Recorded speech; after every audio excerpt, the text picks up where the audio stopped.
Mesdames et messieurs, bonsoir. Merci d'avoir choisi RTI 1 à la une de ce 20h. La Côte d'Ivoire et le Japon signent une convention pour la réalisation de projets de développement. Ces projets concernent la fourniture d'intrants et d'équipements agricoles d'une valeur de plus de 5 milliards de francs CFA. Le gouvernement japonais concrétise ainsi par cet accord son appui à l'État ivoirien dans le domaine agricole. C'est lundi de Pâques aujourd'hui. Les chrétiens dans le monde ont célébré la veille dimanche, donc la résurrection du Seigneur Jésus. Un moment de réjouissance pour les fidèles chrétiens. En pays baoulé, l'heure était aussi à la fête. On célèbre Paquinou. Ce sont des moments de retrouvailles pour parler développement dans de nombreuses localités. La médiation internationale pour le Mali tente à nouveau de relancer le processus de paix dans le Nord. Notons que depuis fin décembre dernier, la quasi-totalité des groupes armés signataires de l'accord avaient suspendu leur participation. Soyez les bienvenus sur RTI 1. Je le disais tantôt, la Côte d'Ivoire, notre pays, et le Japon ont signé une convention pour la réalisation de projets de développement. Ces projets concernent la fourniture d'intrants et d'équipements agricoles d'une valeur totale de plus de 5 milliards de francs CFA. Le gouvernement japonais concrétise par cet accord son appui à l'État ivoirien dans le domaine agricole. Logoreti Moussa Konati. Ce document signé par l'ambassadeur du Japon en Côte d'Ivoire et la ministre d'État, ministre des Affaires étrangères, de l'intégration africaine et de la diaspora comporte 2 programmes de développement économique et social en faveur de la Côte d'Ivoire. Il vise à renforcer la productivité agricole du pays. Les 2 parties se félicitent de cet accord qui s'inscrit dans le cadre de la coopération ivoiro-japonaise. Le premier don servira à fournir des équipements agricoles et de génie civil de confection japonaise, tels que des bulldozers, tracteurs et autres, pour un montant de 600 millions de yens, soit environ 3 milliards de francs CFA. Et le second, quant à lui, permettra d'acquérir des engrais à hauteur de 550 millions de yens, soit environ 2,8 milliards de francs CFA. Ces dons viennent assurément renforcer les capacités de la Côte d'Ivoire en matière de sécurité alimentaire et améliorer le quotidien des agriculteurs ivoiriens en leur donnant l'opportunité de travailler avec des outils plus modernes.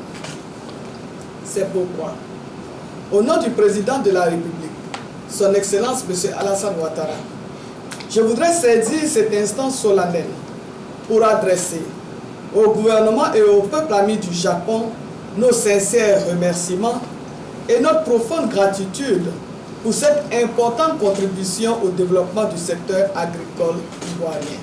La Côte d'Ivoire et le Japon entretiennent d'excellentes relations bilatérales. Le Japon appuie le pays dans plusieurs projets, entre autres la santé et la sécurité alimentaire. Depuis le jeudi 6 avril dernier, des informations font état d'une diminution du volume Internet et par voie de conséquence d'une augmentation des tarifs data mobile affichés par les opérateurs des téléphonie mobiles qui seraient consécutives à l'adoption de mesures nouvellement prises. Qu'en est-il exactement ? Quelle est l'opportunité de cette augmentation? Eh bien, pour nous éclairer, nous avons avec nous sur ce plateau donc le ministre de la Communication et de l'Économie numérique, porte-parole du gouvernement, Amadou Coulibaly. Bonsoir, monsieur le ministre. Bonsoir, madame. Alors, dites-nous, monsieur le ministre, en ce week-end pascal où les chrétiens ont fêté, il y a également Paquinou, vous le savez, et il y a une situation qui a alimenté les différentes conversations, c'est la question de l'augmentation des tarifs data mobile. Qu'en est-il exactement? Merci de me donner l'opportunité d'expliquer à l'ensemble de nos concitoyens ce qu'il en est exactement. En lançant l'élément, vous avez parlé de l'opportunité de cette augmentation. Je ne parlerai pas d'opportunité puisque quand on regarde le contexte mondial aujourd'hui, quand on regarde la situation économique dans la plupart des pays en raison donc des deux chocs que nous avons connus, qui sont la crise de la Covid et donc la guerre russo-ukrainienne, une augmentation, quelle qu'elle soit, peut paraître inopportune. C'est pourquoi je ne parlerai pas d'opportunité de cette augmentation. Mais il est important que nous expliquions très rapidement ce qu'il en est. Le secteur de la téléphonie connaissait une rude concurrence entre les différents opérateurs, ce qui avait créé une forme donc de chasse, je dirais, aux avantages que chacun des opérateurs apportait donc à ses clients, et cela avait créé une forme de désordre dans le secteur, puisque vous vous en souvenez, on avait des bonus qui parfois allaient jusqu'à 400%, etc. Et le régulateur, l'RTCI, a donc décidé de mettre de l'ordre donc dans ce secteur en régulant donc déjà le secteur donc je dirais des avantages qui étaient accordés donc aux différents consommateurs. En plus de cela, le coût de la data était subventionné d'une certaine façon par les opérateurs dans leur volonté de conserver leurs clients ou d'aller chercher davantage donc, de clients. La rude concurrence qu'il y avait entre eux a fait que les tarifs qu'ils appliquaient n'étaient pas les tarifs que le marché exigeait. De sorte que déjà en 2020, la RTCI avait pris une décision demandant donc de monter ces coûts-là à 1 franc. Il se trouve que les opérateurs, toujours pour ces mêmes raisons, n'ont pas respecté ce prix-là. À la vérité, les consommateurs de data à cette période n'étaient pas nombreux. Donc subventionner en ce moment ne leur coûtait pas grand-chose. Mais avec le développement des smartphones, qui sont les appareils qui permettent la consommation de data, le nombre d'utilisateurs de data a augmenté. Donc il y a eu augmentation. Subventionner devenait difficile pour les opérateurs. Est-ce que les consommateurs que nous sommes, que vous êtes d'ailleurs aussi, Monsieur le ministre, ont été sensibilisés? J'en viens, madame. J'en viens tout de suite. Je finis avec ce développement-là très rapidement, de sorte que quand, en janvier 2022, la RTCI engage des discussions avec les opérateurs, tout le monde est d'accord pour pouvoir donc changer le prix. Mais la RTCI, soucieuse de l'intérêt des consommateurs, au lieu de 1 franc, décide de revenir à 8 francs. Mais c'est vrai que pour le consommateur qui avait l'habitude d'avoir des coûts qui, même s'ils n'étaient pas officiels, mais en raison de la concurrence, étaient autour de, je dirais, 0,5 francs, ça revient à une augmentation, même si de façon formelle, pour la RTCI, c'est une diminution. Mais là où le problème s'est posé, c'est que les textes exigent que les opérateurs informent 1 mois à l'avance la RTCI avant toute modification de tarif.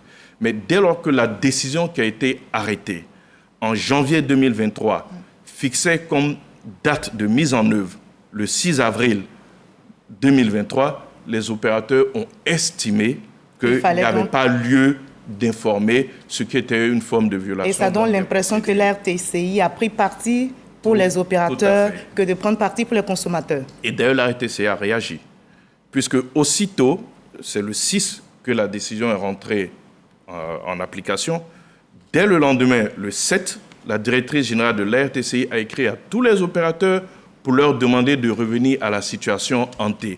J'ai avec moi ici ce courrier, c'est le seul document que j'ai amené. Il date bien du 7 avril. Et donc, je peux comprendre que certaines personnes ayant eu vent de cette décision de la directrice générale demandant aux opérateurs de revenir à l'ancienne position, voulant récupérer le bénéfice de cette décision, se sont présentés comme les défenseurs des Ivoiriens. Mais ce que je veux dire, c'est que quand on a fait un gouvernement qui est responsable, un gouvernement qui est soucieux de l'intérêt des consommateurs, des Ivoiriens dans un ensemble, un gouvernement qui prend des mesures dans l'intérêt des consommateurs, des Ivoiriens, sans qu'ils aient à manifester. J'en veux pour preuve l'augmentation du SMIC. J'en veux pour preuve la revalorisation indiciaire. Il y a toute une pléthore de mesures qui ont été prises sans que l'on ait besoin de revendiquer. D'accord, Monsieur le ministre, est-ce que cette augmentation des tarifs, ces augmentations, vous nous confirmez ce soir, sont suspendues? Jusqu'à quand? La RTCI a demandé aux opérateurs de revenir à la décision antérieure pour une vice de forme. D'accord. Le Premier ministre, qui suit ces questions, a donc organisé une rencontre. Il ne s'agit pas ici d'enlever à la RTCI la souveraineté de ses décisions, c'est une autorité indépendante. Mais il a été demandé à la RTCI de reprendre les discussions avec les opérateurs de façon à trouver Un terrain d'entente. Ce n'est pas seulement un terrain d'entente. Le secteur, dans tous les cas, est en déséquilibre. D'accord. Il faut pouvoir trouver une mesure juste qui tient à la fois compte de l'intérêt des consommateurs, mais qui, en même temps, permet au secteur de retrouver un certain équilibre de façon à ce que nous ayons des communications de qualité. Tout le monde se plaint, par exemple, de la question de la qualité de service. Je sais que vous allez en venir très certainement. Mais comment assurer une bonne qualité de service si on n'a pas les ressources par derrière? Mais je veux dire, et c'est cela qui est important, que ces mesures ont été prises en tenant compte de certaines demandes des consommateurs. Il s'agit notamment du fait que le plafond des bonus ait été élevé. Il avait été limité en 2020 à 100%. Aujourd'hui, avec les nouvelles mesures, ce plafond passe à 200%, par exemple. Il y a aussi la question du report des datas non consommées. Justement, parce que les clients se plaignent du retrait de ces forfaits acquis au lieu d'en faire un simple report. Aujourd'hui, c'est des choses acquises dans les nouvelles offres qui ont été faites par les opérateurs. Les datas non consommées sont reportées sur la commande. Donc, seront pas retirées, mais c'est ce que la décision de 2020 demandait. La décision de 2023 demande qu'on puisse faire ce report-là. Parce que les consommateurs voyant cela comme un vol. Hein. Non, mais ce que je vous dis, c'est qu'on a tenu compte des consommateurs. D'ailleurs, cette décision a nécessité une année entière de discussion. C'est en janvier 2022 que les discussions entre l'RTCI, les opérateurs et la société civile a commencé. Il y a plus d'une quinzaine d'organisations de la société civile qui ont été invitées à ces discussions. Donc, on a tenu compte d'une certaine façon donc, de la position des consommateurs. Donc, toujours est-il que techniquement, les opérateurs ont dit que ça leur posait un problème. Ils ont entre 24 heures pour certains et 3 semaines pour d'autres pour pouvoir revenir à la situation antérieure. Pendant ce temps, la RTCI poursuivra les discussions avec les différents opérateurs de façon à ce qu'une solution puisse être trouvée qui préserve les intérêts des consommateurs, mais qui permette au secteur d'être en équilibre. Parce que paradoxalement, alors que nous avons un pays qui connaît une croissance continuelle de son PIB, mais le secteur de la téléphonie a une tendance baissière. Il est important donc de pouvoir équilibrer ce secteur, comme beaucoup de secteurs, notamment celui de l'énergie, celui de l'eau, par exemple. Vous savez que le gaz est également subventionné. Le chef de l'État, lors du dernier Conseil des ministres, a tenu à saluer la résilience des Ivoiriens. Il y a des décisions qui sont difficiles, mais c'est parce que les Ivoiriens sont résilients, qu'ils ont confiance en leur gouvernement, que nous avons pu obtenir tous les résultats économiques que nous avons obtenus jusqu'aujourd'hui. Monsieur le ministre de la Communication, vous êtes le ministre de l'économie numérique. Pour résumer votre passage ici sur ce plateau concernant cette question de l'augmentation des tarifs des data, on retient que la décision est pour le moment suspendue. Tout à fait. Et on retient également pour les consommateurs qui nous regardent, les associations qui aimeraient être impliquées dans les prises de décision de la RTCI. Que leur répondez-vous?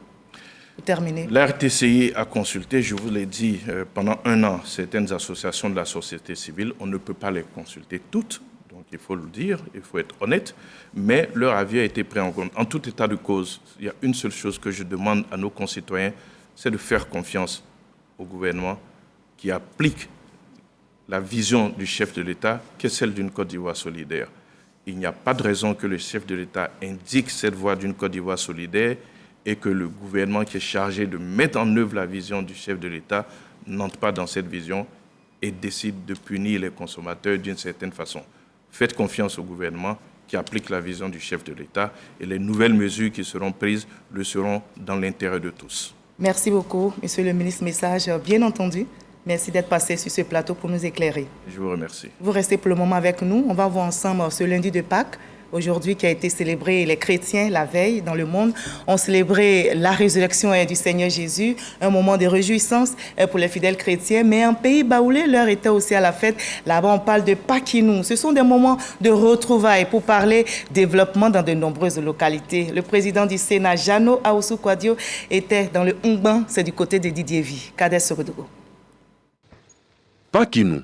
Le pays baoulé est en effervescence. Ils ont quitté les grandes villes pour regagner les différents villages du centre du pays. Des moments de rassemblement et de retrouvailles pour mettre en avant ce qu'il faut pour le développement. Jano Aoussou Kouadio, président du Sénat et leader des cadres du Grand Centre, a pris son bâton de pèlerin pour sillonner le canton Ngban. À Ngban Kassé, de Nienekro à Ngban Bossou, Jano Aoussou Kouadio a multiplié les rencontres. De bonnes nouvelles sont annoncées pour le développement économique. Je suis venu leur annoncer les bonnes nouvelles, notamment la construction d'un dispensaire qui va débuter d'ici le mois de juin, l'extension du foyer et ensuite leur annoncer l'aménagement du bassin du Kassé pour la production vivrière dans cette région. La fête de Pâques n'a pas seulement une dimension festive, mais elle a aussi une dimension économique. Nous profitons de ce rassemblement de tous les enfants des villages pour lancer le mot d'ordre de développement économique, de mise sur pied de mutuelles de développement et de créer la cohésion sociale. Cette sortie de Pakinou dans le Ngban a été une occasion pour Jano Aoussou Kouadio d'annoncer à ses parents son désir ardent d'être le soldat du développement. J'ai profité pour annoncer ma candidature au conseil régional avec l'expérience que j'ai, les entraînements que j'ai, tant au niveau gouvernemental qu'au niveau international. Je peux apporter à mes parents à améliorer leurs conditions de vie. Cette première journée de Pakinou s'est achevée par le sport, facteur de cohésion, le football, sport de rassemblement, avec la finale du tournoi Pakinou dans le village de Ndjé. Et après avoir lui aussi communié avec les populations des grands centres, le ministre Amédée Kofi Kwaku est allé se joindre aux populations de la région du Lodjiboua pour célébrer le week-end pascal. Et 48 heures durant, il a sillonné plusieurs localités de cette région pour apporter de la joie aux populations. Le ministre de l'Équipement et de l'Entretien routier a véhiculé les messages de paix, de vivre ensemble, de développement. Mama Traoré. Week-end pascal, au pas de course pour le ministre Amédée Kofi Kwaku. Le maire de Divo a tenu à sillonner plusieurs localités de la région du Lodjiboua pour vivre la ferveur de la fête de Pâques aux côtés des populations des zones rurales. Lui et sa délégation se sont tour à tour rendus à Baoulekro dans la commune de Iré, puis à Kwamekro près de la ville de Zikiso. Escale ensuite dans les villages de Petit Boaké à Lokobo et Lozoa et enfin à Lakota. Dans toutes ces localités, les porte-paroles des populations disent soutenir le combat pour le développement mené par le ministre de l'Équipement et de l'Entretien routier aux côtés du président Alassane Ouattara. Vos parents de Guitry sont fiers de vous. En apothéose de cette célébration pascale, Amédée Kwaku a offert un concert géant aux populations du Lodjiboua au stade municipal de Divo ce lundi, en présence de Raymond Goudou Kofi, ministre-gouverneur du district autonome des Lacs. Nous avons profité donc de cette fête de Pakinou pour leur passer des messages de paix, des messages de cohésion. Ici dans le Lodjiboua, les peuples autochtones d'Ida sont là, qui ont accueilli leurs parents baoulés, leurs parents venant des autres régions de Côte d'Ivoire. Ici, nous vivons en parfaite harmonie, en parfaite symbiose. Et à l'occasion de cette fête de Pakinou, qui n'a pas réuni que les parents baoulés, vous avez vu les parents d'Ida, les Malinqués, tout le monde était là. Et nous avons communié ensemble, mais toujours prôné le vivre ensemble. Remercier les parents du Lodjiboua d'avoir accueilli nos parents depuis de longues années et de continuer de les accueillir auprès d'eux. Et j'ai également remercié nos parents baoulés et leur dire que leur devoir, c'est non seulement de communier avec eux, avec tous ceux qui nous ont reçus, qui les ont reçus. Et Amédée Kwaku d'annoncer de nombreuses actions de développement à venir pour le bien-être des populations du Lodjiboua. Et Pakinou a été aussi célébré à Yamsoukro. Notez que le ministre du Commerce, de l'Industrie et de la Promotion des PME, Souleymane Diarrassouba, a visité plusieurs familles à qui il a fait des dons en vivres et en nature. Kader Sogodogo. Yamoussoukro, quartier Mourefé, domicile de Dame Kona Afoué. Une visite inhabituelle qui procure de la joie. Le ministre du Commerce, de l'Industrie et de la Promotion des PME, Souleymane Diarra-Souba, vient offrir à cette famille de quoi célébrer Pâques. Tout comme Dame Kona Afoué, ce sont au total 10 familles qui seront visitées par le ministre. De Morofoué à Assabou, en passant par le quartier Thérèse, chaque famille a reçu un sac de riz, un sac de sucre, 5 litres d'huile, des pâtes alimentaires et une enveloppe comme soutien financier. La joie débordante de ces familles était visible.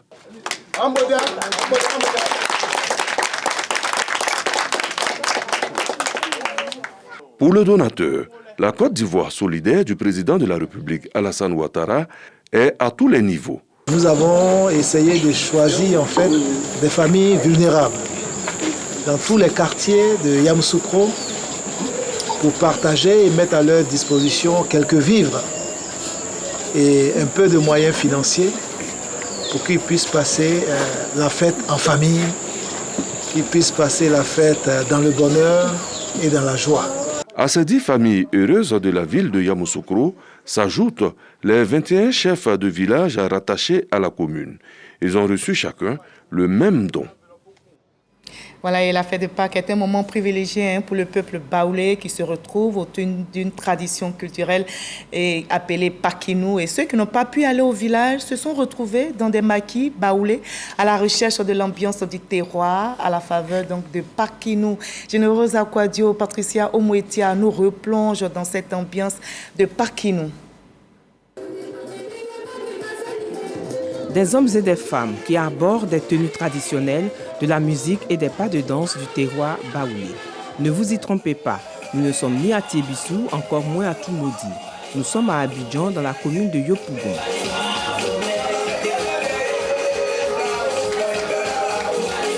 Ici, loin de leur village, les adeptes de Pakinou ne veulent pas se faire raconter la fête. Seuls, en famille ou en association, ils prennent d'assaut cet espace de gaieté. Les parents, par exemple, sont partis en Pâques. Maman préfère rester ici. Il vous dit qu'à bien aussi là, nous on s'amuse. C'est parce que les baoulés sont ici seulement. Tout le monde est ici.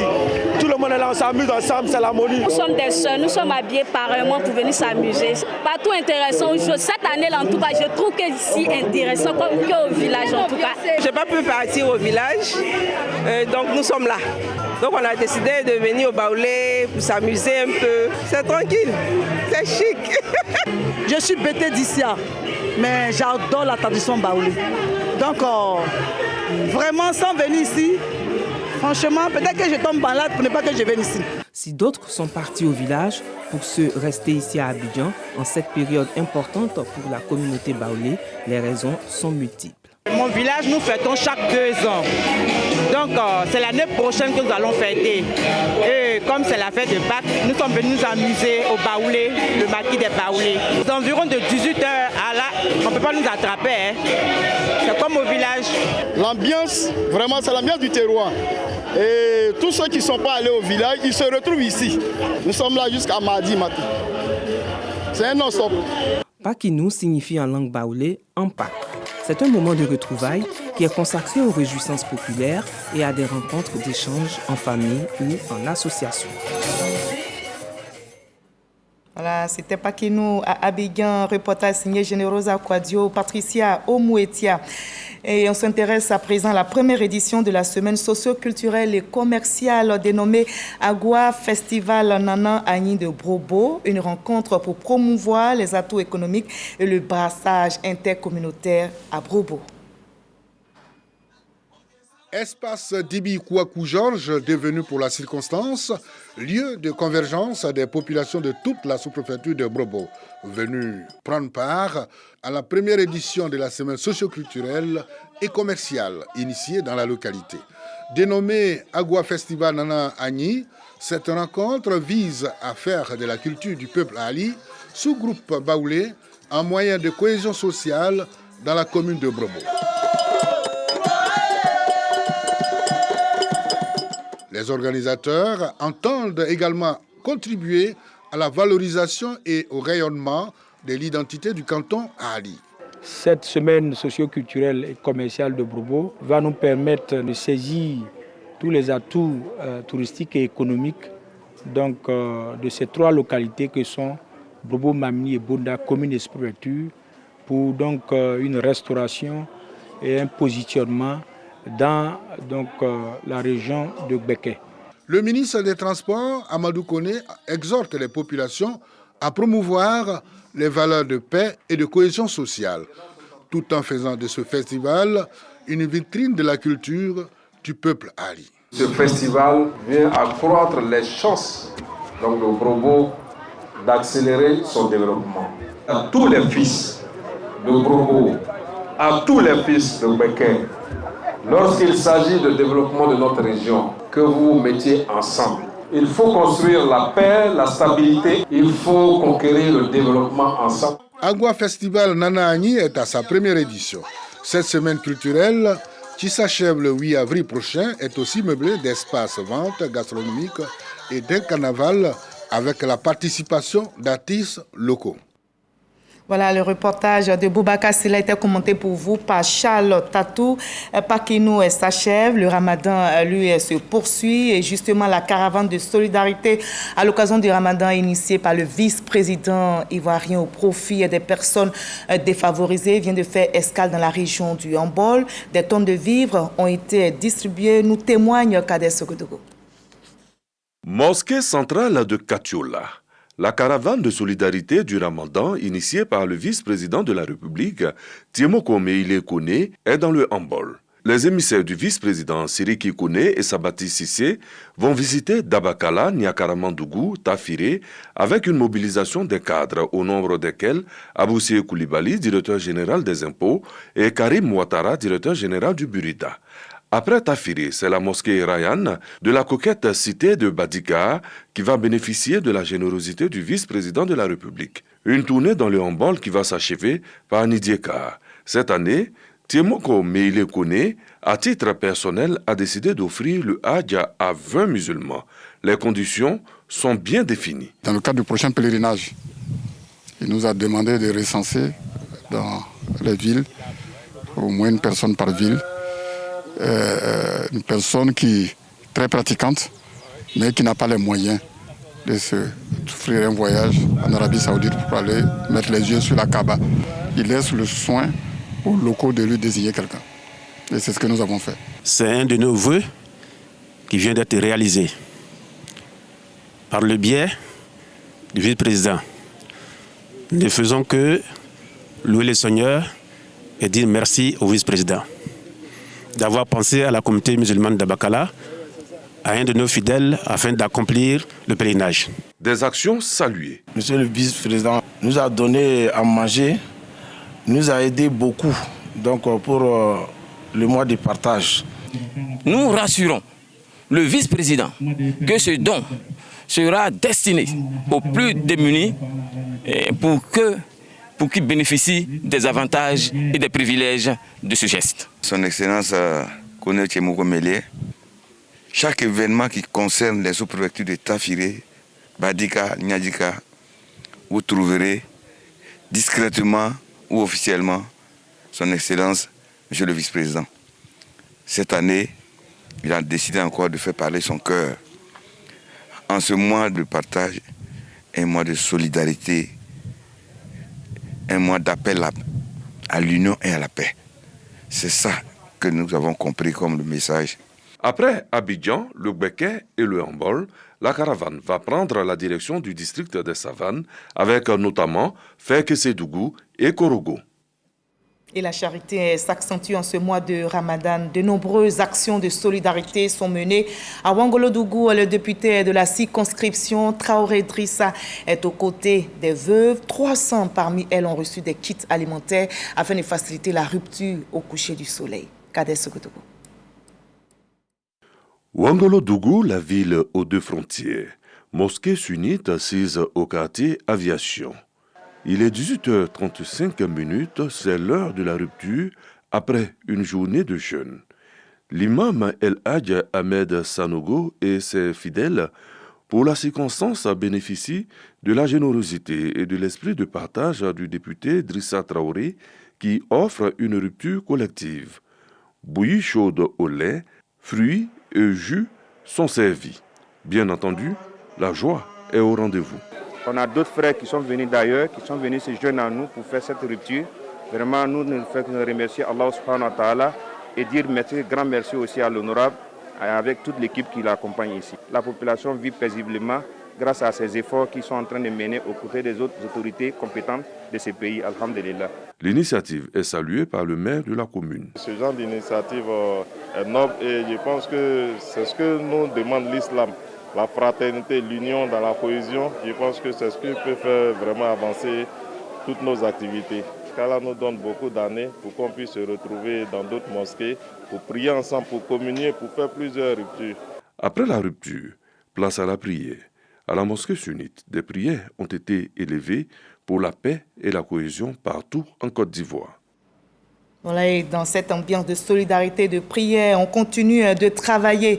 Le ministre directeur des cabinets du président de la République, Fidel Sarasoro, vient de lancer le projet de construction des services de radiologie et de maternité des hôpitaux généraux de Dikodougou et de Sénématiali. La cérémonie de pose de la première pierre s'est tenue dans les 10 départements. C'est dans la région du Poro. Le reportage est signé Ami Sissoko. Bonne nouvelle pour les populations de Dikodougou et Sénématiali. Les hôpitaux généraux de ces 2 départements seront réhabilités et dotés chacun de nouveaux services. Entre autres, une maternité, un centre de radiologie tout équipé et une station d'épuration des eaux usées. C'est le ministre directeur de cabinet du président de la République, Fidel Sarasoro, qui a lancé les travaux dans ces 2 localités au grand bonheur des populations. Messieurs les ministres, nous sommes admiratifs devant votre vision solidaire et pragmatique du développement et la matérialisation constante de cette vision par des actions concrètes et visibles sur le terrain, tant dans la région du Poro que dans les autres régions du pays. Ce projet qui s'inscrit dans le cadre du programme présidentiel dédié à l'amélioration des systèmes de santé pour un coût global de 1000 milliards de francs CFA permettra de renforcer les plateaux techniques et de contribuer à l'exploitation optimale de ces 2 hôpitaux selon le représentant du ministre de la Santé, de l'Hygiène publique et de la couverture d'une maladie universelle. Le ministre a permis que vous ayez une salle spécialement dédiée à la césarienne. Il y aura aussi des salles de consultation et parmi ces salles de consultation, vous aurez une salle dédiée à l'échographie. En plus de ça, nous avons des bâtiments pour incinérer les déchets. Nous avons le renforcement du système électrique par la pose d'un poste transformateur. Il y aura une station d'épuration des eaux usées. En 2022, le parrain de la cérémonie, le ministre Fidel Sarasoro, a fait don, entre autres, d'ambulances, de lits d'hospitalisation et de plusieurs matériels pour blocs opératoires aux hôpitaux de Dikodougou, Sénématiali et Korogo. Il a exprimé tout le soutien du gouvernement aux populations. Un volet important du programme du gouvernement Côte d'Ivoire solidaire, c'est celui de la santé. Les investissements importants qui sont réalisés dans ce domaine, en termes d'infrastructure, en termes d'équipement, en termes de formation. Aujourd'hui, nous sommes fiers. Nous sommes fiers lorsqu'on va dans une localité et qu'on voit qu'il y a des ambulances, qu'on voit qu'il y a des équipements de dernière génération. Et cela, ce sont des acquis de notre gouvernement. Ces travaux de réhabilitation des hôpitaux généraux de Dikodougou et Sénématiali dureront 10 mois. La ville de Tabo vient d'accueillir la première réunion du conseil régional de l'Agnébitiassa, présidée par le ministre Pierre Demba, président du conseil régional. Cette session a permis de faire le point du budget 2022 et de fixer les grands chantiers de développement pour la nouvelle année. Retenons qu'un point d'honneur sera accordé à la promotion du potentiel touristique de cette région. Mama Traoré. C'est à Tabo que s'est tenue cette première réunion du Conseil régional de l'Agnébitiassa au titre de l'année 2023. Point essentiel à l'ordre du jour, l'analyse de l'exécution du budget 2022 chiffré à 3,2 milliards de francs CFA.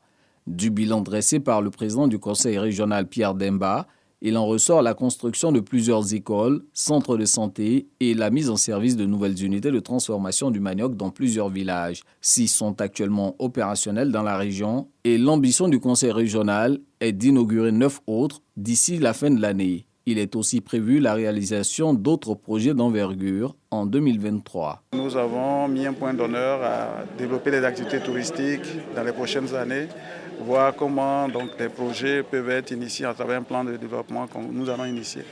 Mais tout ça ne peut se faire que s'il y a un climat de paix. Donc nous allons également aider donc, les autorités administratives, notamment les préfets, leurs collaborateurs et nos forces de l'ordre à assurer la paix et la sécurité de nos parents. Donc nous allons investir très prochainement dans l'achat des véhicules pour assurer plus de mobilité. Pour cet exercice, le budget du Conseil régional de l'Agnébitiassa s'élève à 3,5 milliards de francs CFA. Les projets en faveur des femmes et des jeunes restent la priorité de ce programme d'action 2023. Et on a appris cette triste nouvelle aujourd'hui. La ville de Soubré s'est réveillée ce matin avec cette nouvelle qui est tombée malheureusement. Messamba Kone, préfet de la région de la Nawa, préfet du département de Soubré, s'est éteint la nuit dernière à sa résidence. Et la rédaction de RTI 1 vous propose ce soir le parcours de ce militaire de carrière nommé préfet par le président de la République, Walter Mado Ouattara. Messamba Kone, préfet de la région de la Nawa, préfet du département de Soubré, a quitté le monde des vivants dans la nuit du dimanche 9 au lundi 10 avril 2023 à Soubré. C'est en septembre 2012 qu'il est appelé à mettre ses atouts de militaire au service de l'administration territoriale. Messamba Kone entame donc sa carrière de préfet à Giglo, localité frontalière du Libéria. Le nouvel administrateur a pour mission de faire respecter les symboles de l'État, ce qu'il réussit en appliquant impeccablement ses aptitudes de soldat. Au mois d'août 2018, il prend fonction en qualité de préfet de la région de la Nawa. Son cheval de bataille, la concertation régulière avec les populations locales. Sous la rébellion, Messamba Kone a occupé le poste de directeur des services de police et de gendarmerie de Forces Nouvelles. Il a été ministre de la Jeunesse et du Service civique pour le compte du mouvement au sein du gouvernement de réconciliation. Le préfet Messamba Kone avait également servi dans plusieurs localités du pays avant son dernier poste dans la région de la Nawa où il range malheureusement son bâton de commandement. Adieu serviteur de l'État, adieu Tchomba.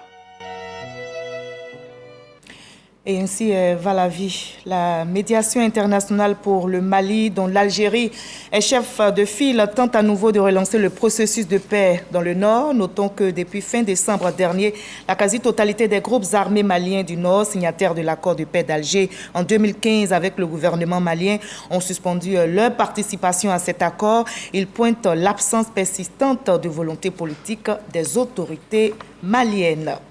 L'Ukraine et la Russie ont annoncé aujourd'hui, ce lundi 10 avril, avoir procédé à un nouvel échange de prisonniers de guerre. Plus de 100 militaires de chaque côté. Le ministère russe de la Défense a rapporté dans un communiqué le rapatriement de 106 soldats russes qui étaient selon lui en danger de mort lors de leur détention. Le dernier échange de prisonniers entre Kiev et Moscou date du 7 mars dernier lorsque l'Ukraine avait récupéré 130 de ses militaires et la Russie 90. On se retrouve dans la paix demain à la même 20h sur ce même plateau pour un nouveau journal.